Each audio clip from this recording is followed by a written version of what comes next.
दोस्तों RCT exam के लिए बहुत ही महत्वपूर्ण वीडियो। जी हाँ दोस्तों, कंप्लीट 40 प्रश्नों का वीडियो आपके सामने प्रस्तुत है और इसमें ऐसे ऐसे प्रश्न आपके लिए हैं जो ऐसे प्रश्न आपने पहली बार देखे होंगे या फिर कुछ प्रश्न आप पहली बार ही पढ़ रहे होंगे।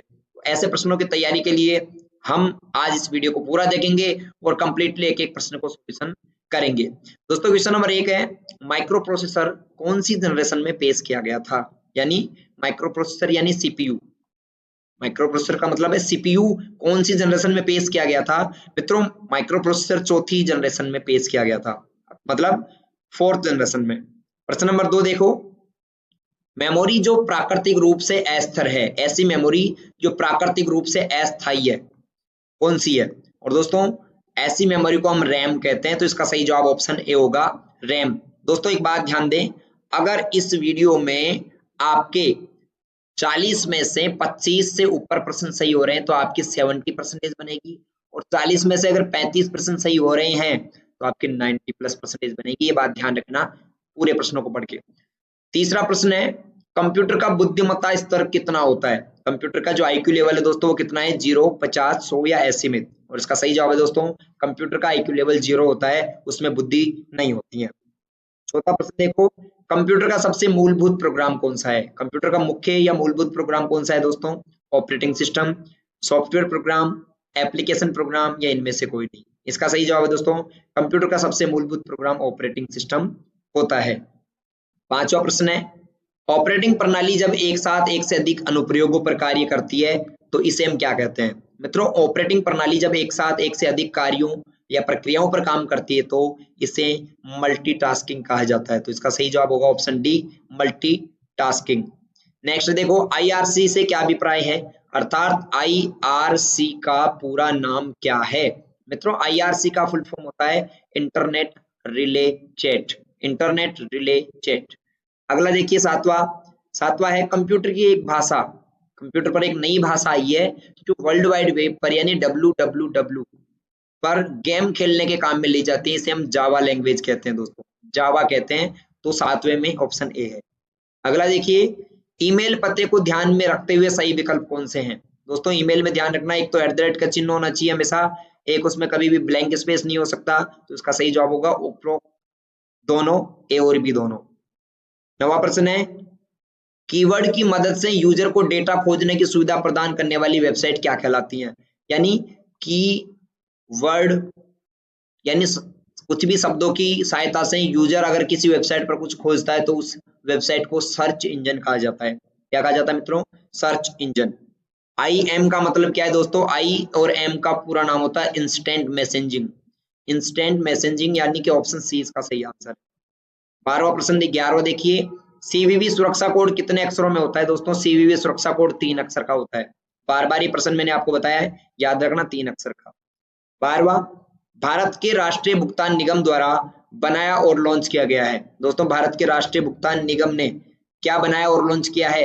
RuPay debit card, RuPay. इसके अलावा इसने क्या बनाया है दोस्तों? रुपे के अलावा यूपीआई इन्होंने बनाया है, और इसके अलावा पोस्ट मशीन इन्होंने बनाई है। पोस्ट का पूरा नाम होता है पॉइंट ऑफ सेल, ठीक है। 13वां, भीम किस पर आधारित एक एकीकृत भुगतान समाधान एप्लीकेशन है? दोस्तों भीम यूपीआई पर आधारित है। किस पर आधारित है? यूपीआई पर, और यूपीआई का पूरा नाम है unified payment interface, unified payment interface. Next प्रश्न है 14वां, राजस्थान सरकार ने स्कूलों में शिक्षा स्तर को सुधारने के लिए डिजिटल इंडिया की अवधारणा को वास्तविकता में बदलने के लिए एक शैक्षणिक पोर्टल की शुरुआत की है, उसका नाम है राज ई ज्ञान, ठीक है। ये प्रश्न मैंने आपको पहले बता दिया दोस्तों। ये राज्य ज्ञान पर शिक्षा हम हिंदी और इंग्लिश 2 भाषाओं में प्राप्त कर सकते हैं, हिंदी एंड इंग्लिश। नेक्स्ट देखो 15वां प्रश्न, स्कूल के लिए बच्चों का होमवर्क, मनोरंजन, सोशल मीडिया आदि घर पर कंप्यूटर के उपयोग है। वक्तव्य एक सही है। दूसरा है स्मार्ट क्लास, ऑनलाइन शिक्षा, डिजिटल लाइब्रेरी, ये शिक्षा में कंप्यूटर के उपयोग है, ये भी सही है। अर्थात वक्तव्य 1 और वक्तव्य 2 दोनों ही सही हैं, ऑप्शन ए सही जवाब है। अगला देखो, ईपीडीएस प्रणाली के संदर्भ में बीपीएल का पूरा नाम क्या है? बीपीएल और एपीएल 2 प्रकार के परिवार होते हैं ना, एपीएल एंड बीपीएल। यहाँ पर बीपीएल का पूरा नाम पूछा गया है दोस्तों। बीपीएल का पूरा नाम होता है बिलो पॉवर्टी लाइन, यानी गरीबी रेखा से नीचे, बिलो पॉवर्टी लाइन, और एपीएल का पूरा नाम होता है दोस्तों अबोव पॉवर्टी लाइन, ठीक है। और पीडीएस का पूरा नाम क्या होता है, पीडीएस, ईपीडीएस का पूरा नाम होता है दोस्तों electronic public distribution system, electronic public distribution system. 17वां, नागरिक एसएसओ पंजीकरण किस विकल्प के द्वारा कर सकता है। एक नागरिक को एसएसओ कार्ड अपनी आईडी बनानी है तो वो भामाशाह कार्ड, जन आधार का इस्तेमाल कर सकता है, आधार कार्ड या जीमेल अकाउंट का यूज कर सकता है, या फेसबुक का यूज कर सकता है। दोस्तों सभी का इस्तेमाल कर सकता है। ईवीएम का पूरा नाम क्या है दोस्तों, ईवीएम एक मशीन है, ठीक है, जो वोटिंग के काम में आती है, वोट देने के काम में आती है दोस्तों। इसको इलेक्ट्रॉनिक वोटिंग मशीन कहते हैं, अर्थात ऑप्शन सी। 19वां देखो, दो या दो से अधिक डिवाइसों के बीच फाइलों को स्थानांतरित करने के लिए लोकप्रिय एप्लीकेशन है।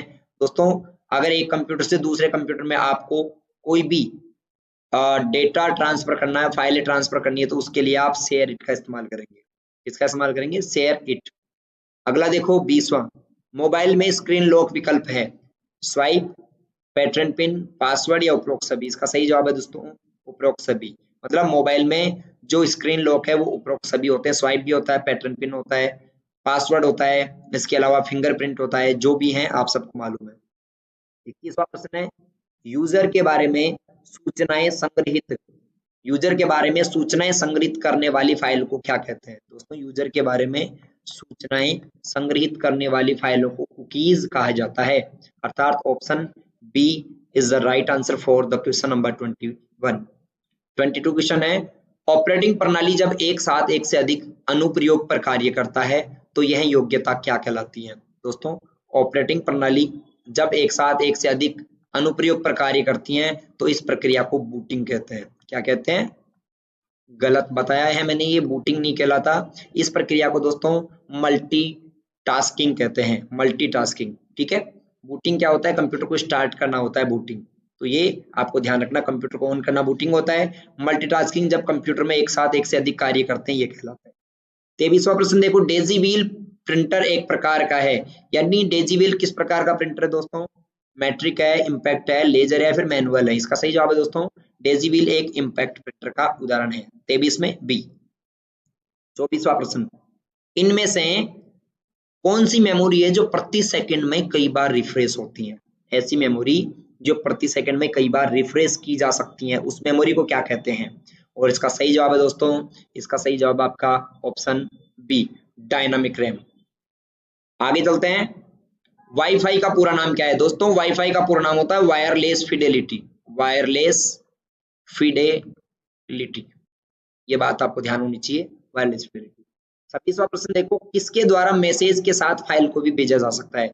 आप एक एसएमएस यानी मैसेज के साथ कोई फाइल भेजना चाहते हैं तो आप अटैच का यूज करेंगे। आपको मालूम होना चाहिए अटैचमेंट का या अटैच का यूज करते हैं अगर हम कोई फाइल भेजना चाहते हैं तो। नेक्स्ट प्रश्न है, निम्न में से कौन सा कंप्यूटर हार्डवेयर को चलाता है और अन्य सॉफ्टवेयर को चलाने के लिए मंच प्रदान करता है। इसे दोस्तों हम ऑपरेटिंग सिस्टम कहते हैं।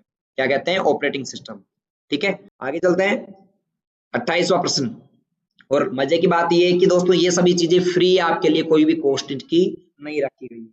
28वां प्रश्न है, निम्न में से कौन सी कंप्यूटर सिस्टम की एक सीमा है। दोस्तों कंप्यूटर के सिस्टम की एक जो सीमा है वो है बुद्धि का अभाव, यानी कंप्यूटर में दिमाग नहीं होता।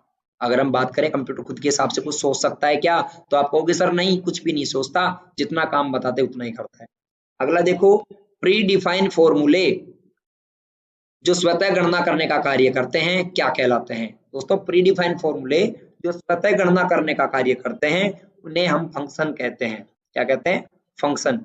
जो पहले से ही बने होते हैं उनको फंक्शन कहते हैं। जैसे टोटल के लिए, एक टोटल यानी योग करने के लिए एक फंक्शन बनाया गया है बराबर SUM, तो ये एक फंक्शन हो गया, ठीक है। वैसे ही गुणा करने के लिए जो फंक्शन बना उसका नाम है बराबर प्रोडक्ट, ब्रैकेट ओपन हो, ठीक है।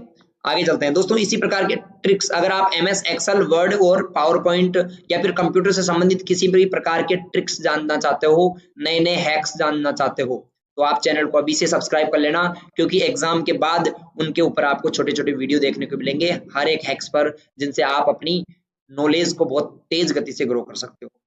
30वां प्रश्न है, एक्सेल फॉर्मूला सेल के एड्रेस, यानी एक्सेल में एक फॉर्मूला है उसमें सेल के एड्रेस में ऐसा लिखा हुआ है $, डॉलर साइन के बाद A और $साइन के बाद 4, ये लिखा हुआ है। यानी डॉलर साइन का यहाँ पर मतलब क्या है ये आपको बताना है दोस्तों। डॉलर साइन का मतलब है कि ये जो सेल रेफरेंस है ये एब्सोल्यूट सेल रेफरेंस है, यानी इसके सेल एड्रेस, इस सेल एड्रेस को अगर आप कॉपी कर लेते हो और कहीं पे पेस्ट कर देते हो तो उसमें ये सेल फिक्स रहती है, इनमें कोई बदलाव नहीं होता, तो ये एक एब्सोल्यूट सेल रेफरेंस है। अगला सोशल नेटवर्किंग साइट है, कौन सी एक सोशल मीडिया की साइट है दोस्तों, फेसबुक है या ट्विटर है, दोनों ही सोशल मीडिया की साइट है। अब एक नया प्रश्न यहाँ पर देखो आप, ट्विटर, ट्विटर में दोस्तों अधिकतम 140 अक्षर ही लिखे जा सकते हैं। ट्विटर का जो एक ट्वीट किया जाता है उसमें 140 कैरेक्टर्स ही लिखे जा सकते हैं, इस वजह से इसे माइक्रो ब्लॉग के नाम से जानते हैं। माइक्रो ब्लॉग, आपसे पूछा जाए कि माइक्रो ब्लॉग के नाम से कौन जाना जाता है या किसे कहते हैं माइक्रो ब्लॉग, तो आप कहेंगे ट्विटर को। अगला, दस्तावेज को डिजिटल रूप से सत्यापित करने का एक सुविधाजनक तरीका है, यानी डॉक्यूमेंट को डिजिटल रूप से सत्यापित करने के लिए किसका यूज करते हैं, और इसका सही जवाब है दोस्तों राज ई वोल्ट। अब राज ई वोल्ट क्या है, आप खुद भी इसका यूज कर सकते हो। आप कैसे यूज कर सकते हो, आप प्ले स्टोर से राज ई वोल्ट नाम का ऐप डाउनलोड करो, और अगर आपने 2015 के बाद 10वीं और 12वीं पास करी है तो आपकी मार्कशीट्स आप यहाँ से ऑनलाइन डाउनलोड कर सकते हो, ओरिजिनल जो कि मान्य रहेंगी वो उनमें सेव कर सकते हो। साथ ही साथ आप अपना आधार, अपना जनाधार, अपनी गाड़ी, अगर आपके पास खुद की कोई नाम है कार तो उसके RC, driving licence, PAN card, सारी चीजें इसमें आप सेव करके रख सकते हो, जो कि कहीं जरूरत पड़ने पर मान्य भी रहेंगी। आगे चलते हैं 33वां प्रश्न, ऑनलाइन बैंकिंग को जाना जाता है, यानी ऑनलाइन बैंकिंग को अन्य किस नाम से जाना जाता है मित्रों, ऑनलाइन बैंकिंग को इंटरनेट बैंकिंग, नेट बैंकिंग, ई बैंकिंग और वर्चुअल बैंकिंग, उपरोक्त सभी नामों से जाना जाता है। ठीक है, अगर आपने ये सही किया है, आपको भी यही अगर प्रश्न आता था तो आप वीडियो को लाइक जरूर करें दोस्तों, वीडियो को लाइक अवश्य करें। 34वां देखिए, आर्थिक रूप से कमजोर वर्गों तक वित्तीय सेवाएं पहुंचाने के लिए कौन सा खाता खोला जाता है, यानी दोस्तों कौन सा खाता खोला जाता है आर्थिक रूप से जो कमजोर वर्ग है उन तक वित्तीय सेवाएं पहुंचाने के लिए, और इसका सही जवाब है दोस्तों जन धन खाता, यानी जन धन खाते का हम इस्तेमाल करते हैं। ये प्रधानमंत्री जन धन योजना का एक भाग है, प्रधानमंत्री जन धन योजना यानी पीएमजेडीवाई, जिसकी शुरुआत अगस्त 2014 में हुई थी। ओके, अगला देखो 15वां प्रश्न है, पीएनआर का पूरा नाम क्या है मित्रों, पीएनआर का फुल फॉर्म होता है पैसेंजर नेम रिकॉर्ड, मेरे साथ रिपीट करें, पैसेंजर नेम रिकॉर्ड। ठीक है, तो इसका सही जवाब क्या हो जाएगा, ऑप्शन आपका बी, पैसेंजर नेम रिकॉर्ड। 36वां प्रश्न है, राष्ट्रीय मतदाता सेवा पोर्टल कब लॉन्च किया गया दोस्तों, राष्ट्रीय मतदाता सेवा पोर्टल, मतदाता सेवा पोर्टल की शुरुआत जो है ये जनवरी 2015 में शुरुआत हुई थी इसकी, जनवरी 2015 अर्थात कितनी जनवरी को, 25 जनवरी को। और 25 जनवरी को कौन सा दिवस मनाया जाता है दोस्तों, 25 जनवरी को आपका राष्ट्रीय मतदाता दिवस मनाया जाता है, अर्थात 26 जनवरी के एक दिन पहले राष्ट्रीय मतदाता दिवस आता है। तो राष्ट्रीय मतदाता दिवस 25 जनवरी 2015 को राष्ट्रीय मतदाता सेवा पोर्टल अर्थात एनवीएसपी पोर्टल की शुरुआत की गई थी। अब आप बोलेंगे कि सर ये एनवीएसपी क्या है, तो मैं आपको बताना चाहूंगा एनवीएसपी का मतलब होता है national voters service portal, national voters service portal, जो कि वोटर्स को सुविधा देने के लिए बनाया गया है। ओके, आगे चलते हैं अपन 37वां प्रश्न। 37वां है, एरियल क्या है, आपको ये बताना है दोस्तों एरियल क्या है, और मैं आपको बताना चाहूंगा दोस्तों एरियल एक फॉन्ट है, फॉन्ट, ये आपको याद रखना है। और टाइम्स न्यू रोमन क्या है, टाइम्स न्यू रोमन, ये भी दोस्तों एक फॉन्ट का नाम है, तो इसका सही जवाब ऑप्शन ए हो जाएगा। अगला प्रश्न देखो, टेक्स्ट के सामने गोला, स्टार आदि चिन्ह बने होते हैं उन्हें क्या कहते हैं, जैसे आप यहाँ देख रहे हो ना ये जो देख रहे हो इनको क्या कहते हैं, इनको दोस्तों हम कहते हैं बुलेट, क्या कहते हैं, बुलेट। तो टेक्स्ट के सामने गोला, स्टार आदि जो चिन्ह बने होते हैं वो बुलेट के नाम से जाने जाते हैं। आगे हम चलते हैं, अपना जो प्रश्न है वो है 39वां प्रश्न है, जीपीएस का पूरा नाम क्या है दोस्तों, जीपीएस का पूरा नाम होता है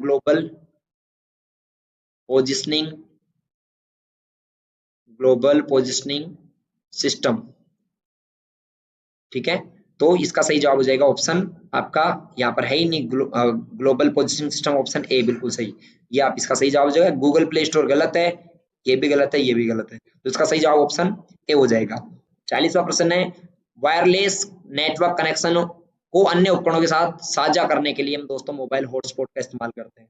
मतलब आप अपने कंप्यूटर से वायरलेस नेटवर्क कनेक्शन बनाकर दूसरे जो अन्य आपके उपकरण हैं उनमें आप नेटवर्क देना चाहते हो तो आप मोबाइल हॉटस्पॉट का यूज करेंगे। ऐसे करके आज की इस वीडियो में दोस्तों हमने 40 प्रश्न जाने। आपको अगर वीडियो अच्छा लगा तो वीडियो को लाइक करिए और अपने दोस्तों के साथ शेयर जरूर करना। चैनल पर नए आए हो तो सब्सक्राइब जरूर करके जाएं। मिलते हैं अगले वीडियो में, तब तक के लिए गुड बाय, बाय बाय, धन्यवाद।